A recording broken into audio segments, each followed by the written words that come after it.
Krishna Krishna Krishna Hare Hare Hare Rama Rama Rama Hare Hare Hare Krishna Krishna Krishna Hare Hare Hare Rama Rama Rama Hare Hare Hare Krishna Krishna Krishna Hare Hare Hare Rama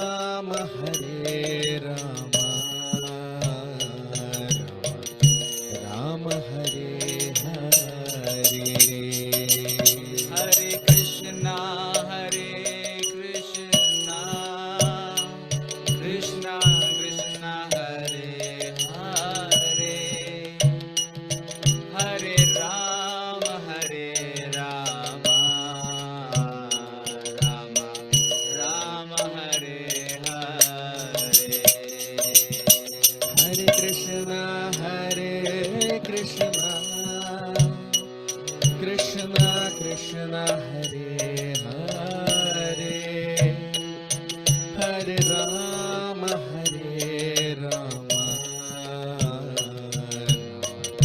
Rama Hare Hare Hare Krishna Krishna Krishna Hare Hare Hare Rama Rama Rama Hare Hare Jaya Radha Madhava Jaya Kunja Vihari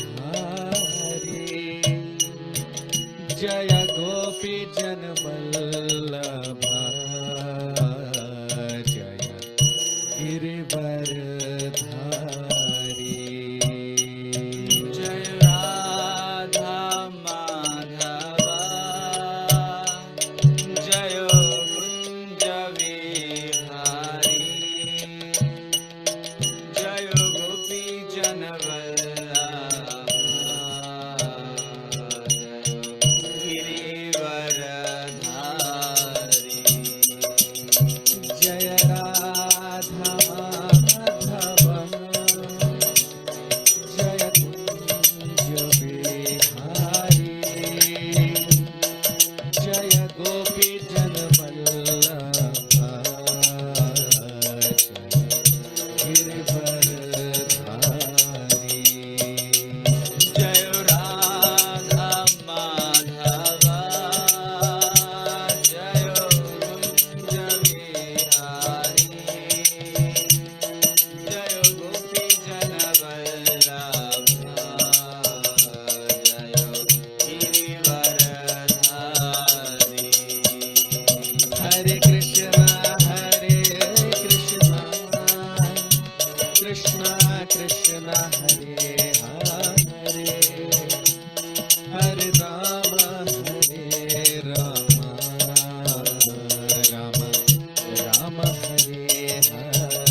Krishna Krishna Hare Hare, Hare Rama Rama Rama Hare Hare. Hare Krishna, Krishna Krishna, Hare Hare, Hare Rama, Rama Rama, Hare Hare. Hare Krishna, Krishna Krishna, Hare Hare, Hare Rama, Rama Rama, Hare Hare. Hare Krishna, Krishna Krishna, Hare Hare, Hare Rama, Rama Rama, Hare Hare. Hare Krishna,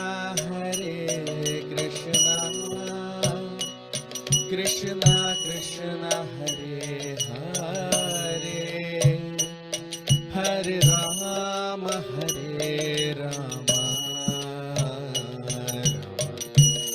Rama, Hare Hare. Hare Krishna, Krishna Krishna, Hare Hare, Hare Rama, Rama Rama, Hare Hare.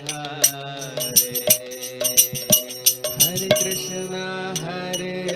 Krishna, Krishna Krishna, Hare Hare, Hare Rama,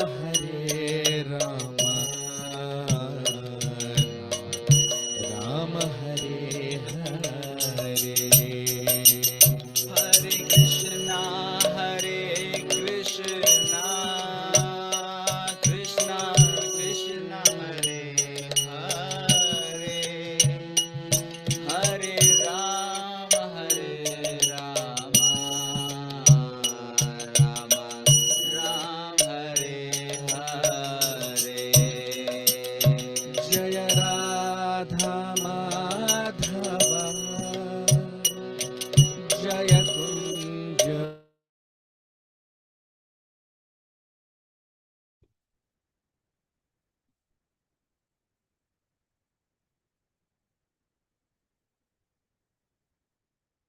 Hare Krishna. So, a very warm welcome to all of you for today's session on the Srimad Bhagavatam. We'll start our session with the prayers. Om Namo Bhagavate Vasudevaya. Om Namo Bhagavate Vasudevaya. Om Namo Bhagavate Vasudevaya. Narayanam Namaskritya Naram Chaiva Narottamam Devim Saraswatim Vyasam Tato Jayamudiraye Nashtaprayeshva Bhadreshu Nityam Bhagavat Sevaya Bhagavati Uttama Shloke Bhaktir Bhavati Nashtiki.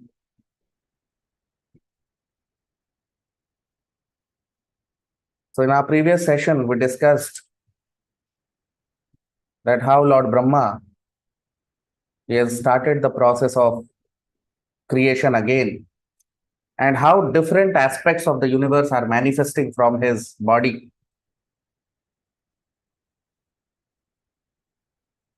Because that is the tendency of the material world.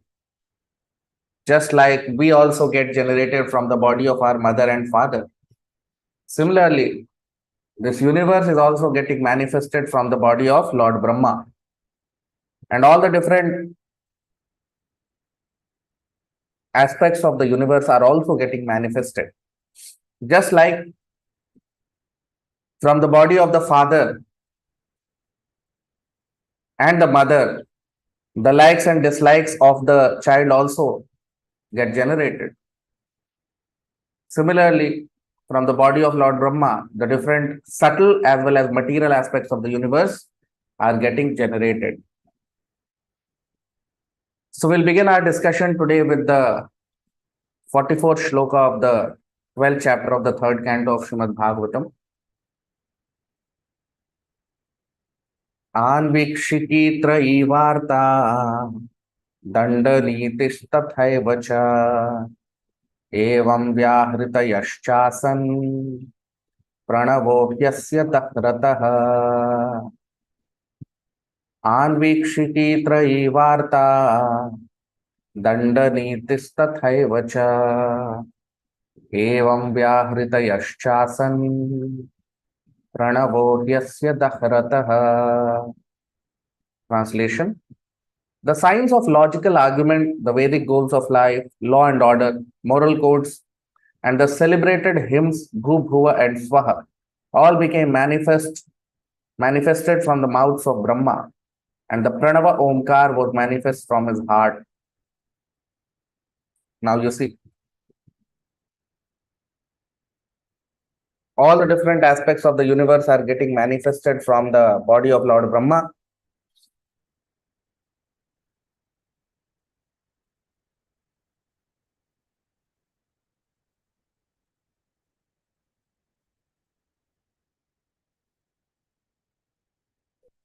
And Pranava Omkar,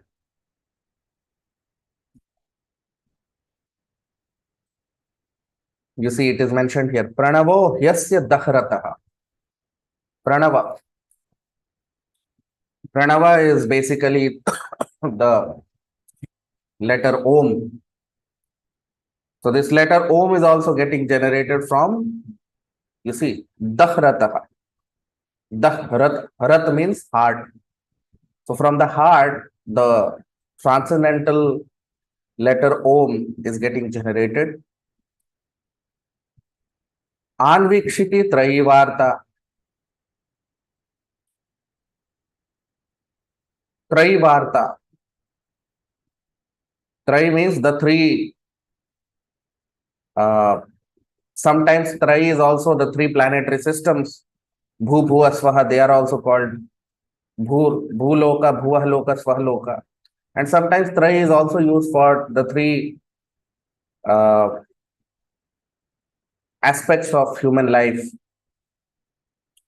Then Danda Nitis, Dand means law and order. On the basis of law and order, you punish someone or you reward someone. So Danda Niti.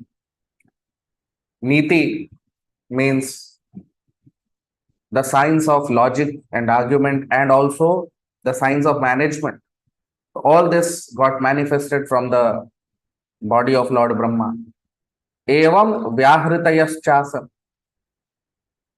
And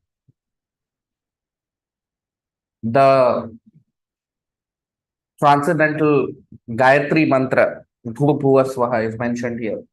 That also got manifest from Lord Brahma. And ultimately, the transcendental letter Om also got generated from the Hritaya, from the heart of Lord Brahma. As we know, heart is the seat of the Lord. Krishna says in the Bhagavad Gita that Sarvasya Chaham Hridi Sannivishto Ishvara Sarva Bhutanam Hrid Deshe Arjuna Tishtati. So heart is the seating place of Paramatma. Heart is the seating place of the Supreme Lord in everyone's body. So in Brahma's body also, heart is the seating place of Lord as Paramatma. Right? So the more advanced the person is, the more spiritually elevated a person is, the more he is connected to the Lord within the heart as Paramatma. And that is why Lord Brahma, he is completely in touch with the Lord as Paramatma within the heart. And that's why we see here Pranavaha, the word Omkar has generated from the heart of Lord Brahma, because Omkar is the impersonal representation of the Supreme Lord. Of course, devotees don't generally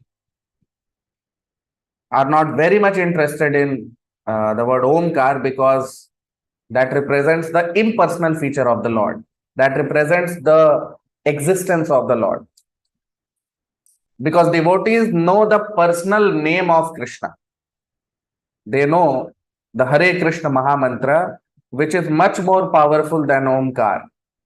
And that is why this Omkar generally is used by yogis and those who are impersonalists, because they worship the impersonal form of the Lord. Whereas the devotees, they worship the Lord personally, they know personal features of the Lord, and they also know the name of the Lord. So that is why they personally are more interested in personal features of Krishna. And because they know Hare Krishna Maha Mantra, because they know the holy name of Krishna, that is why generally they are not very much interested in the Pranava. But yes, those who are impersonalists, for them, Pranava also represents the impersonal existence of the Supreme Lord. Krishna talks about Pranava also in the Bhagavad Gita. Pranava Sarva Vedeshu. So this Omkar is actually, it represents the Lord's position, the Lord's impersonal effulgence. But his personal name, Krishna, is much, much more powerful than chanting the word Om.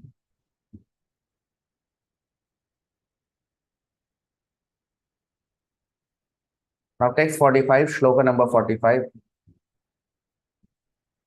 Tayoshnig ashe lomabhyo Gayatri chatvacho vibho Trishtum mamsat snuto nuštub jagat kasna prajapate.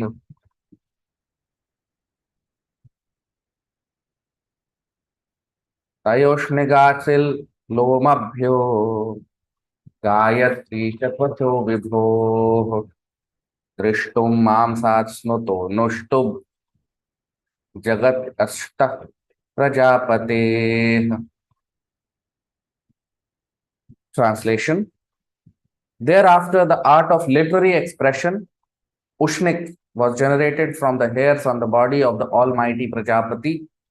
The principal Vedic hymn, Gayatri, was generated from the skin, Trishtup from the flesh, Anushtup from the veins, and Jagati from the bones of the Lord of the living entities. So we see here how different aspects of the universe are getting generated again. Tayoshnik, Asil, Lomabhyo.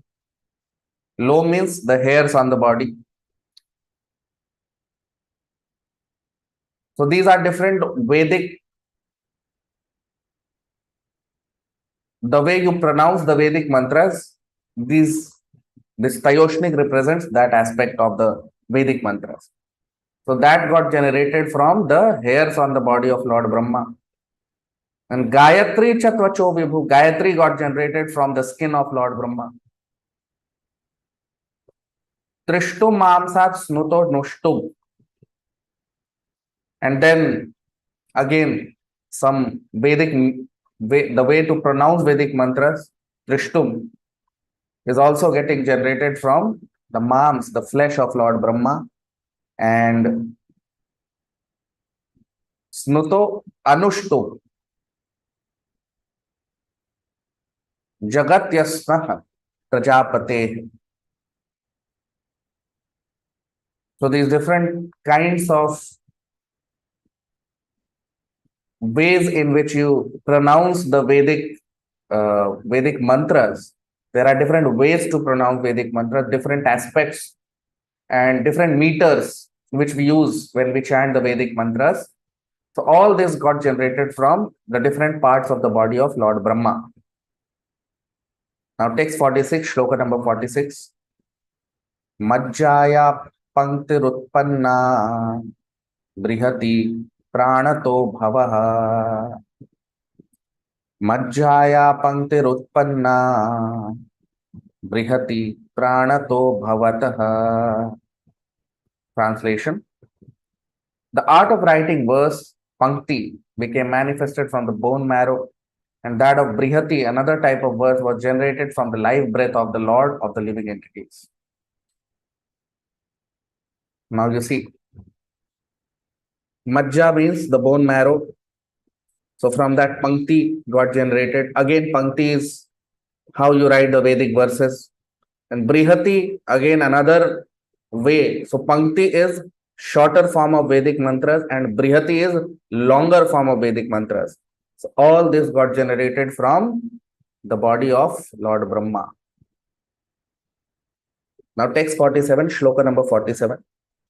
Sparshastasya bhavajjivah swaro deha udahrita ushmanam indriyanyahur antastha balamatmanah स्वरा सप्त विहारेण भवन्ति स्म प्रजापतेः स्पर्शस्तस्या भवज्जीवः स्वरो देह उदाहृत उष्माणम् इन्द्रियाण्याहुर् अन्तस्था बलमात्मनः स्वरा सप्त विहारेण भवन्ति स्म प्रजापतेः. Translation: Brahma's soul manifested as the touch alphabets, his body as the vowels, his senses as the sibilant alphabets, his strength as the intermediate alphabets, and essential activities as the 7 notes of music. So you see here, again, the different ways in which so these are all basically the Vedic mantras are represented as Shabd, and Shabd in different languages are represented differently. But in Sanskrit, which is the mother of all the languages, the Shabda is represented by the vowels and consonants. So that's what is mentioned here. Sparshastasya bhava jivaha. Jivaha means from Lord Brahma's existence. Swaro deh udahrita. Swar. Swar means the vowels. So in Sanskrit, or you can say Sanskrit also is represented by the lipi, or the way in which we write Sanskrit. That lipi is called Devanagari. So there are 13 vowels in Sanskrit, and there are 35 consonants. So those who have learned Sanskrit or even Devanagari, Devanagari is used in many languages like Hindi, or in Marathi, we use Devanagari. So this Devanagari, A, A, I, U, E, I, O, Au, Ang, Aha. So these are 13 vowels. And there are 35 consonants, which is represented by Ka, Cha, Ta, Ta, Pa. These 5 series. So Ka represents Ka, Kha, Ga, Ga, Nga. Cha represents Cha, Cha, Ja, Ja, Ya. Like that, there are 35 consonants. So here in this shloka, you see Ushmanam Indriyanyahur Antastha Balamatmanah. So Antastha is beyond. So out of 35, 25 represent the Sparsh letters, and the rest of the letters are represented. Out of them, 4 represent Antastha. So it is mentioned Antastha Balamatmana. So it came out of the energy of the Lord Brahma. And Swara Sapta Viharena. then the swar, when you sing the Vedic mantras or when you glorify the Lord, Vedic mantras means glorification of Krishna. Sometimes people differentiate between Vedas and the Lord. No, Veda means what? Glorification of Krishna is Veda. The purpose of all the Vedas is what? Krishna says in the Bhagavad Gita, Vedaishcha sarvairaham vedyo. The purpose of all the Vedas is to know Krishna. When a person becomes fully conversant in the Vedas, he will know that Krishna is Supreme Personality of Godhead, and his life he will dedicate for glorifying Krishna. So that is why Vedic mantras are meant to glorify Krishna, and that's why the Swara word is mentioned here in the shloka. Sapta Swara. Sapta Swara is Sa Re Ga Ma Pa Dha Ni. So these Sapta Swara are also coming out from the body of Lord Brahma, which represents the glorification of Krishna. So when we sing Hari Naam or Hari Kirtan, many of you, all of you might be knowing that we sing the glories of Krishna. So this singing of the glories of Krishna is done by the use of these swaras, the 7 swaras, and they also are coming out from the body of Lord Brahma, because Lord Brahma is the perfect representative of Krishna. Right? So, Vedas are basically glorification of Krishna. Ved means knowledge, and that knowledge which is given by Krishna and it is meant for glorification of Krishna is called Vedic knowledge. So ultimately, everything, the origin of everything is Krishna only. And that is why every material object also has its origin in spirit.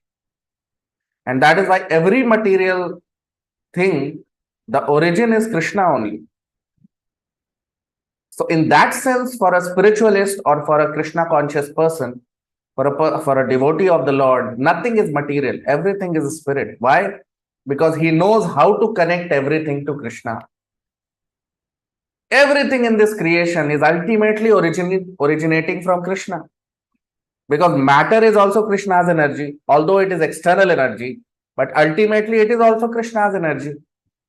And spirit is the internal energy of Krishna. So in that sense, everything is energy of Krishna. And a devotee knows how to connect everything to Krishna. And that's why for a devotee, he is never separated from Krishna. He is always with Krishna. And for him, nothing is material, everything is spiritual. Now text 48, shloka number 48. Shabda brahmatmanastasya vyakta vyaktatmanah paraha brahmavabhati vitato nana shaktyupabramhitah. Shabda brahmatmanastasya vyakta vyaktatmanah paraha brahmavabhati vitato nana shaktyupabramhitah. Translation. Brahma is the personal representation of the Supreme Personality of Godhead as the source of transcendental sound and is therefore above the conception of manifested and unmanifested. Brahma is the complete form of the absolute truth and is invested with multifarious energies. Now you see. Now here in this shloka we are seeing the glorification of Brahma. Because Brahma, the word itself is coming from Brahma. And because Lord Brahma is generated from Brahma, Brahma means Krishna, Param Brahma. That's why he is called Brahma. Because his origin is from directly the body of Param Brahma, which is the Supreme Lord. So Shabda Brahmatmanas Tasya. So Shabda Brahma is basically the Vedic knowledge. Vyakta Avyakta Atmanah Paraha. So some people believe in Vyakt, some people believe in Avyakt. Avyakt means impersonal, Vyakt means personal. So Vyakt, Avyakt, Atmanah, Paraha.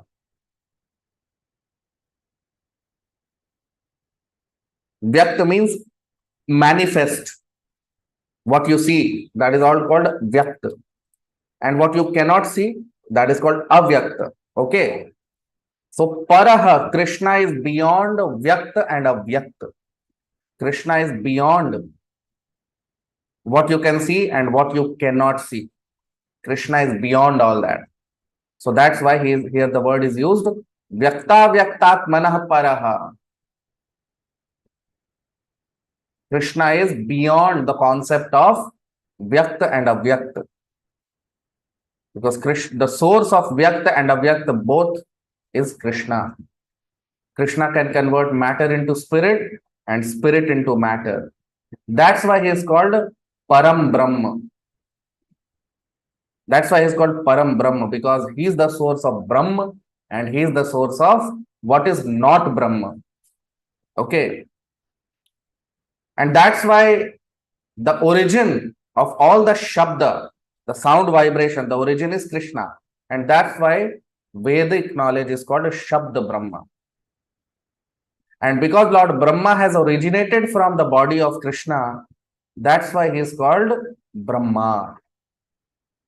So Brahma Bhati Vitato Nana Shaktupa Brahmitaha. So Brahma is the most perfect creation of the Supreme Lord. He is the most perfect creation of the Supreme Lord. That's why he holds the highest post in the universe, Lord Brahma.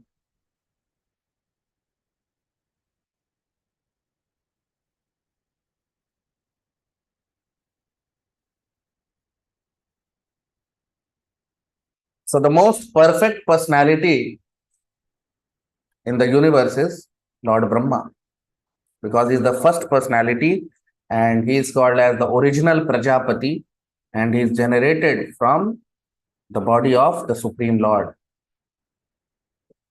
And that is why sometimes when there is no suitable living entity to hold the position of Lord Brahma, the Lord himself occupies that post of Lord Brahma. So that is why Lord Brahma is the source of everything what we see in the universe. That position is given to him, that he becomes the source of everything within the universe. Now text 49, shloka number 49. Tato paramupadaya sasargaya manodadhe. Tato paramupadaya sasargaya manodadhe. Translation. Thereafter, Brahma accepted another body in which sex life was not forbidden, and thus he engaged himself in the matter of further creation. Tato aparam upadaya sasargaya manah dadhe.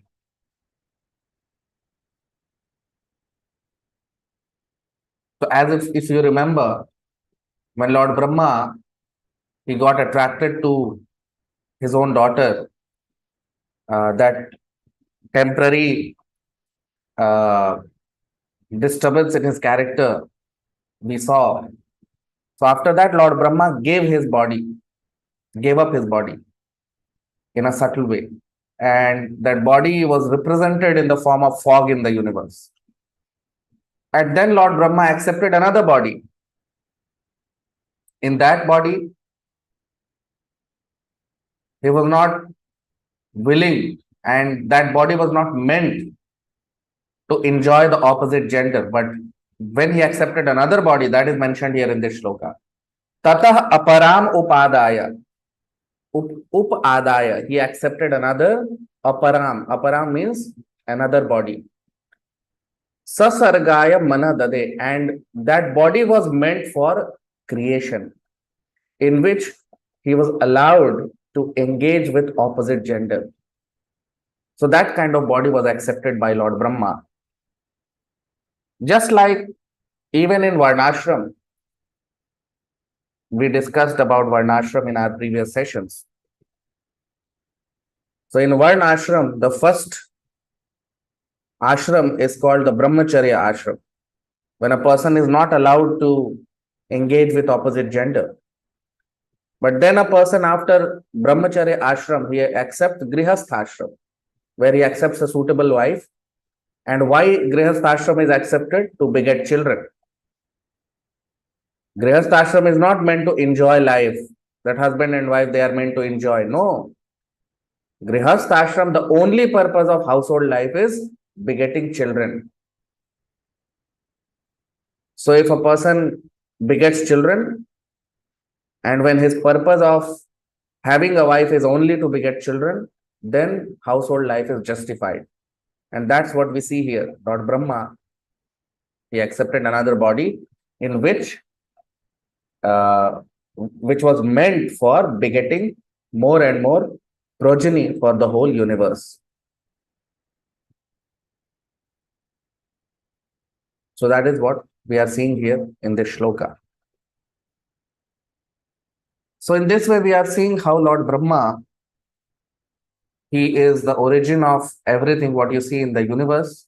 And the origin of Brahma is the Supreme Lord. And Lord Brahma is directly connected to the Supreme Lord.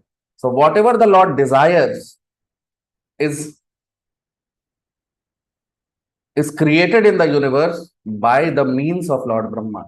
So Lord Brahma is a great instrument of the Lord for this material universe, for this material creation. And that's why he is called Brahma, because he is directly connected to Param Brahma, which is Krishna. So all of you can like the video, comment, subscribe. We'll stop here. We'll continue our discussion in the next session. Thank you very much. Hare Krishna.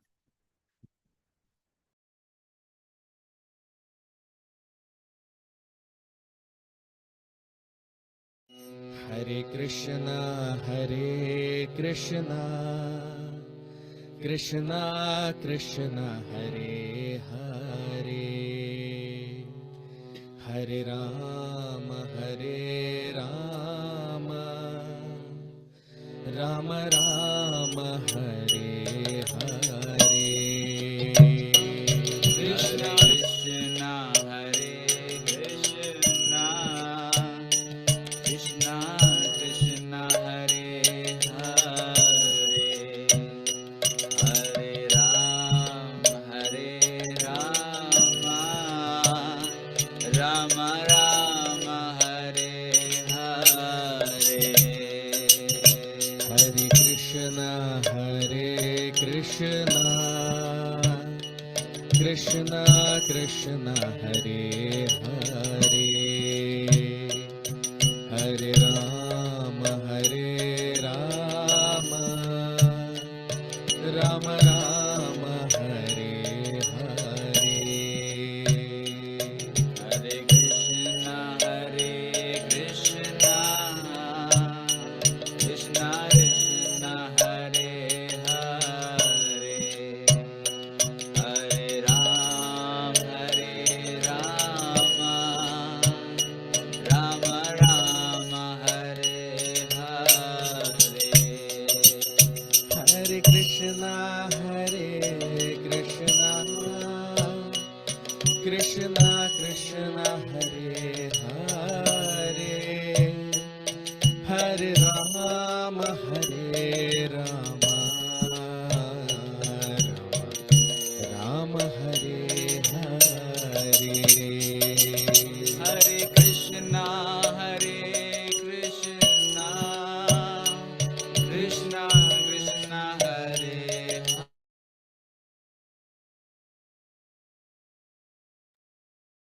हरे कृष्णा। आप सबका बहुत स्वागत आज के भागवत के सत्र में। प्रार्थना के साथ अपने सत्र को प्रारंभ करेंगे।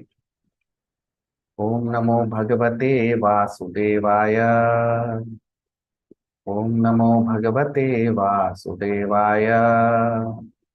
ओम नमो भगवते वासुदेवाय।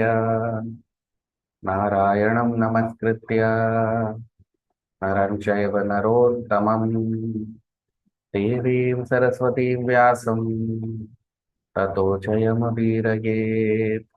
अष्टप्रायेषु भद्रेषु नित्यं भागवत सेवया भगवति उत्तमश्लोके भक्तिर्भवति नैष्ठिकी।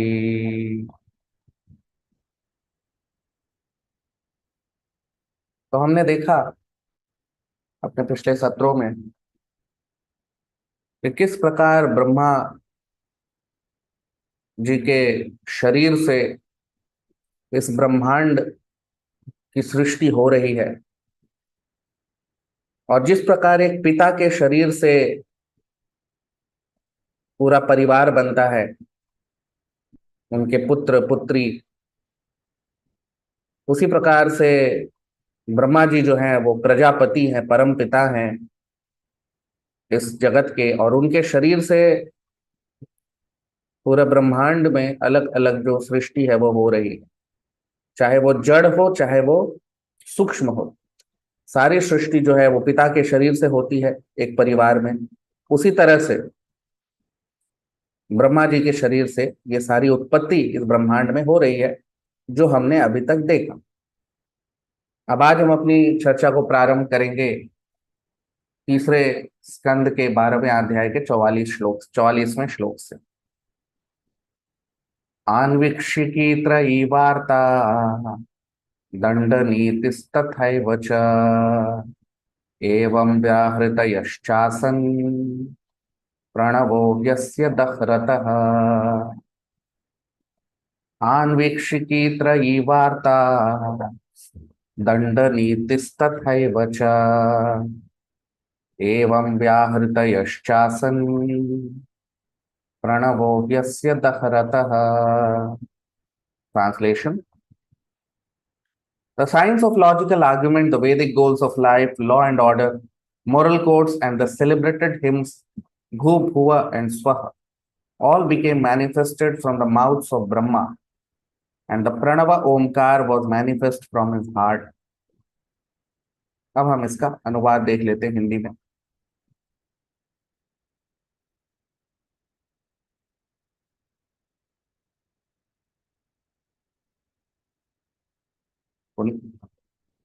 आन्वीक्षिकी, वेदों का धर्म, ज्ञान, दंड नीति, भू भुव स्वः जो वेदों के छंद हैं, और प्रणव ओंकार, ये सब ब्रह्मा जी के शरीर से प्रकट हुए। अब आप देखिए, आन्वीक्षिकी का मतलब होता है जो हम शास्त्रों का एक छंद है, एक भाग है जिसमें हम तर्क वितर्क का ज्ञान जो होता है उसे कहते हैं। तो जिस प्रकार हमने चर्चा किया कि एक पिता के शरीर से ही पुत्र या पुत्री के जो भी उनके शारीरिक और सूक्ष्म भाव का सृजन भी पिता के शरीर से ही होता है, उसी प्रकार इस सृष्टि में जड़ और सूक्ष्म सारी जो सृष्टि है वो ब्रह्मा जी के शरीर से हो रही है। दंड नीति, इस श्लोक में दंड नीति, नीति का मतलब इस सृष्टि को किस तरह से इसमें अलग अलग जो भाग है उसको किस तरह से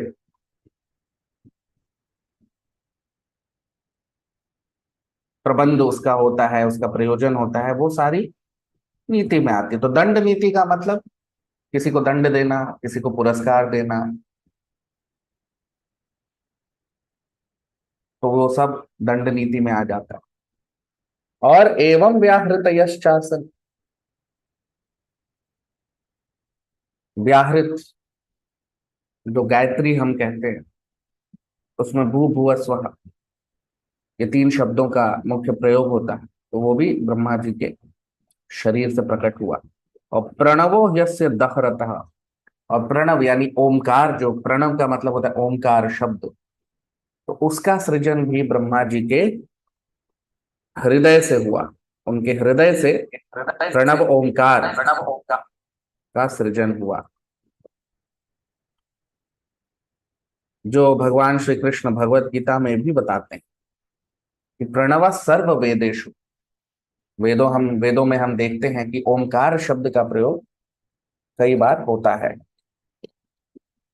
तो ये जो ओमकार शब्द है,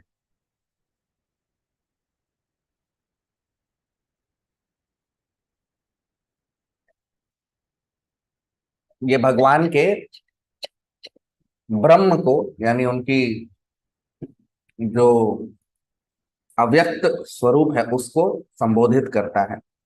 और इसीलिए जो शुद्ध भक्त होते हैं वो बहुत अधिक ओमकार में बहुत अधिक उससे उसमें रुचि नहीं रखते या उससे आकर्षित नहीं होते। क्यों? क्योंकि ओमकार शब्द भगवान के वास्तविक स्वरूप का जो ब्रह्म है, यानी जो उनका जो अव्यक्त स्वरूप, एक तो व्यक्त स्वरूप होता है और एक अव्यक्त स्वरूप होता है, तो उनके अव्यक्त स्वरूप को संबोधित करता है। और इसीलिए जो शुद्ध भक्त होते हैं, क्योंकि वो भगवान के वास्तविक स्वरूप का ज्ञान रखते हैं, उन्हें वास्तविक स्वरूप का पता है, इसलिए वो लोग ओमकार में बहुत अधिक रुचि नहीं रखते। क्योंकि उन्हें हरे कृष्ण महामंत्र पता है, उन्हें स्वयं भगवान का नाम पता है, जो ओमकार से बहुत अधिक शक्तिशाली है, और ओमकार का सृजन भी उसी से हुआ है। और इसलिए वो लोग, क्योंकि कृष्ण नाम का जप करते हैं, हरि नाम का जप करते हैं, हरे कृष्ण महामंत्र का जप करते हैं, इसलिए वो ओमकार में बहुत अधिक रुचि नहीं रखते। तो योगी होते हैं जो निर्विकार या निराकारवादी होते हैं, वो लोग उसमें रुचि रखते हैं, क्योंकि वो उसी भगवान के उसी स्वरूप को परम मानते हैं। लेकिन जो शुद्ध भक्त है वो स्वयं भगवान को जानते हैं, वो भगवत तत्व का ज्ञान है उनको, और इसीलिए वो ओमकार में बहुत अधिक रुचि नहीं रखते, क्योंकि उन्हें स्वयं भगवान के निजी स्वरूप का ज्ञान है, उनके नाम का ज्ञान है, उनके वास्तविक धाम का ज्ञान है, और इसीलिए वो भगवान के हरे कृष्ण महामंत्र का जप करते हैं। 45वां श्लोक। तयोष्णिगासिल्लोमभ्यो गायत्री च त्वचो विभो दृष्टुं मां सात्सन्नुतो दृष्टुं मां सात्स्नुतो नुष्टुभ जगत्यस्नः प्रजापतेः। तयोष्णिगासिल्लोमभ्यो गायत्री च तचो विभोः दृष्टुं मां सात्स्नुतो नुष्टुभ जगत्यस्नः प्रजापतेः। Translation. Thereafter, the art of literary expression, Ushnik, was generated from the hairs on the body of the Almighty Prajapati. The principal Vedic hymn, Gayatri, was generated from the skin, Trishtup from the flesh, Anushtup from the veins, and Jagati from the bones of the Lord of the living entities. तो अब यहाँ पर हम देख रहे हैं कि वेदों के अलग अलग जो तरीके होते हैं, किस तरह से हम वेदों के छंदों को बोलते हैं, उसमें अलग अलग जो उनके तरीके होते हैं उनका यहाँ पे नाम दिया गया है श्लोक में। तो तयोष्णिग एक एक तरह का ज्ञान है जिससे हम वेदों के श्लोकों को उच्चारण करते हैं। तयोष्णिग हो गया, तो वो लोम अभ्यो, तो वो ब्रह्मा जी के लोम से, यानी उनके त्वचा के जो बाल हैं उससे उसका सृजन हुआ। गायत्री च त्वचो विभु, गायत्री जो मंत्र है वो उनके त्वचा से सृजन हुआ। त्रिष्टुम मांसात स्नुतो नुष्टुम, फिर त्रिष्टुम ये भी एक वेदों के छंदों को उच्चारण करने की विधि है वो। फिर स्नुतो वो भी एक विधि है। फिर जगत्यस्न प्रजापते, और फिर जगति जो भी एक और विधि है वेदों के मंत्रों को उच्चारण करने की। तो ये ब्रह्मा जी के शरीर के अलग अलग भागों से ये सारी जो वेदों के छंदों को उच्चारण करने की विधि है उन सब का सृजन हुआ।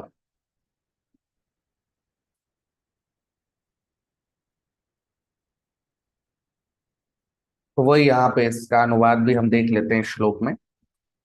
उसके बाद उष्णिक प्रजापति ब्रह्मा के शरीर से, उनके शरीर के बालों से प्रकट हुआ। फिर गायत्री उनके त्वचा से प्रकट हुई। त्रिष्टुप उनके शरीर के मांस से प्रकट हुई। अनुष्टुप उनके शरीर के नाड़ियों से प्रकट हुई। और जगति उनके हड्डियों से प्रकट हुई। तो ये शरीर के अलग अलग भाग से ये सब अलग अलग वेदों को उच्चारण करने की विधियों का सृजन हुआ ब्रह्मा जी के शरीर से। 46वां श्लोक। मज्जाया पंक्तिरुत्पन्ना बृहति प्राणतो भवत्। मज्जाया पंक्तिरुत्पन्ना बृहति प्राणतो भवत्। Translation: The art of writing verse pankti became manifested from the bone marrow, and that of brihati, another type of verse, was generated from the life breath of the Lord of the living entities. अब हम इसका अनुवाद देख लेते हैं हिंदी में। तो वेदों को छंदों को लिखने की विधि पंक्ति ब्रह्मा जी के मज्जा से उसकी सृष्टि हुई, और बृहति की सृष्टि ब्रह्मा जी के प्राण वायु से हुई। अब आप देखिए,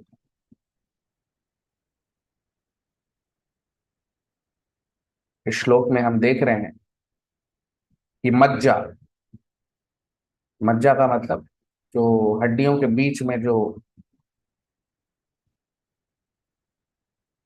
रस होता है उसे बोन मैरो भी कहते हैं या मज्जा कहते हैं। और प्राणवायु, प्राणवायु, तो पंक्ति का सृजन हुआ मज्जा से और प्राणवायु से बृहति। तो वेदों के छंदों को लिखने की अलग अलग विधि होती है। जो छोटे छंद होते हैं वो पंक्ति के माध्यम से लिखा जाता है, और बृहति मतलब जो बड़े छंद होते हैं उसको बृहति के माध्यम से लिखा जाता है। तो इन दोनों की सृष्टि भी ब्रह्मा जी के शरीर से हुई, उनके शरीर के अलग अलग भाग से हो रही है, जो हम इस श्लोक में देख रहे हैं। 47वां श्लोक। स्पर्शस्तस्या भवज्जीवः स्वरो देह उदाहृत उष्माणमिन्द्रियाण्याहुर् अंतस्था बलमात्मनः स्वरा सप्त विहारेण भवन्ति स्म प्रजापते। स्पर्शस्तस्या भवज्जीवः स्वरो देह उदाहृत उष्माणमिन्द्रियाण्याहुर् अंतस्था बलमात्मनः स्वरा सप्त विहारेण भवन्ति स्म प्रजापते। ट्रांसलेशन, अनुवाद। Brahma's soul manifested as the touch alphabets, his body as the vowels, his senses as the sibilant alphabets, his strength as the intermediate alphabets, and his sensual activities as the 7 notes of music. अब हम इसका अनुवाद देख लेते हैं हिंदी में। तो ब्रह्मा जी के सूक्ष्म शरीर से स्पर्श शब्दों का सृजन हुआ, उनके शरीर से बिना स्पर्श वाले शब्दों का सृजन हुआ, उनकी इंद्रियों से बाकी शब्दों का सृजन हुआ, और उनकी शक्ति से उप शब्दों का सृजन हुआ, और उनके इंद्रियों की विधियों से 7 स्वरों का सृजन हुआ। अब आप देखिए, तो देवनागरी लिपि जो है, वैसे अलग अलग जो भाषा होती है उसमें अलग अलग शब्दों का प्रयोग होता है, लेकिन सारी भाषाओं का सृजन जो है वो संस्कृत भाषा से हुआ। और संस्कृत भाषा की जो लिपि है, जिस जिस तरह से लिखा जाता है संस्कृत भाषा को, उसे कहते हैं देवनागरी लिपि। देवताओं की लिपि जो है वो देवनागरी है, संस्कृत है। और देवनागरी लिपि जो है, इसका इसके बारे में श्लोक में बताया जा रहा है कि किस तरह से देवनागरी लिपि के अलग अलग शब्दों का सृजन ब्रह्मा जी के शरीर के अलग अलग अंगों से हुआ।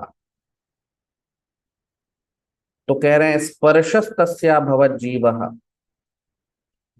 तो मुख्यतः जो देवनागरी लिपि है उसमें 25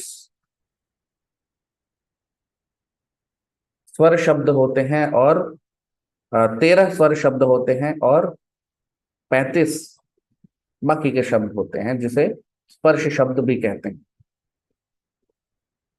तो जो 13 शब्द हैं, अ आ ई ई उ ए ऐ अंग अह, ये जो है ये स्पर्श शब्द नहीं है, ये अस्पर्श वाले शब्द हैं जिसमें स्पर्श नहीं होता।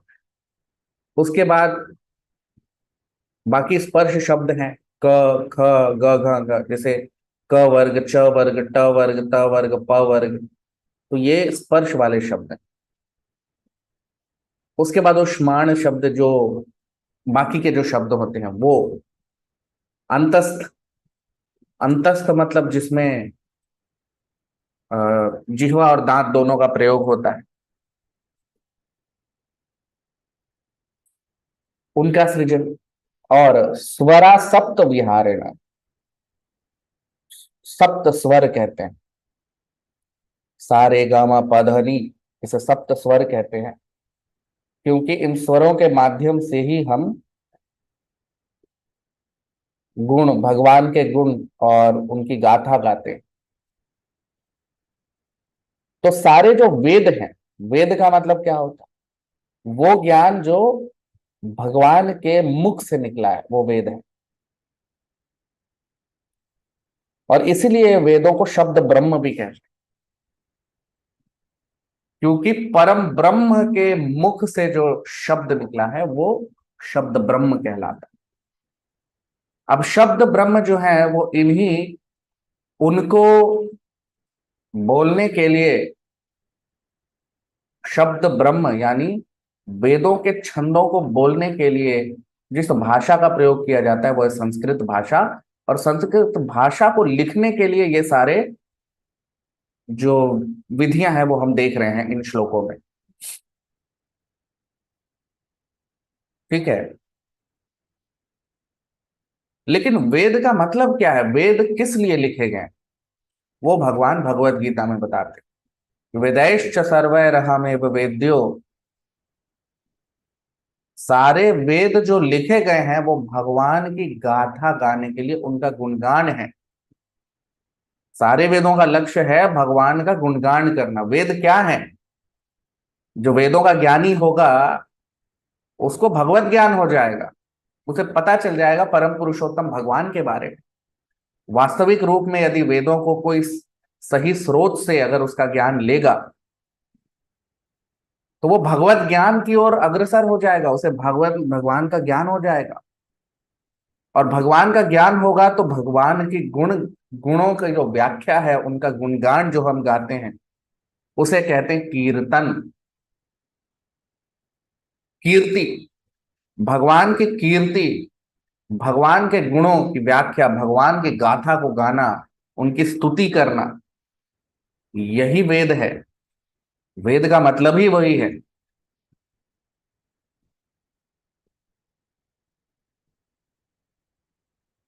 तो इसीलिए ब्रह्मा जी, इसीलिए ब्रह्मा कहते हैं, इसीलिए ब्रह्मा कहते हैं। ब्रह्मा क्यों कहते हैं उनको? क्योंकि वो पर ब्रह्म से उनकी सृष्टि हुई है। वो पर ब्रह्म यानी स्वयं परम पुरुषोत्तम भगवान के शरीर से वो प्रकट हुए, इसलिए उन्हें ब्रह्मा कहा जाता है। तो सारे वेदों का लक्ष्य है भगवान की गाथा गाना, भगवान का गुणगान करना। और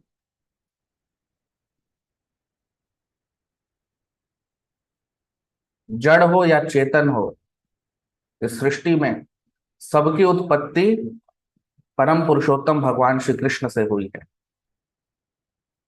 और इसीलिए जो भगवान के शुद्ध भक्त हैं उनके लिए जड़ और चेतन कुछ भी नहीं है, सब कुछ परम पुरुषोत्तम भगवान श्री कृष्ण से सब चीज की उत्पत्ति हुई है, सब कुछ उन्हीं से जुड़ा हुआ है। तो वो भगवान को हर रूप में देखते हैं और इसलिए उनके लिए कुछ भी जड़ नहीं है, क्योंकि चाहे वो जड़ हो चाहे वो चेतन हो, वो निकला तो भगवान से ही है। और भगवान जड़ को चेतन और चेतन को जड़ बना सकते हैं।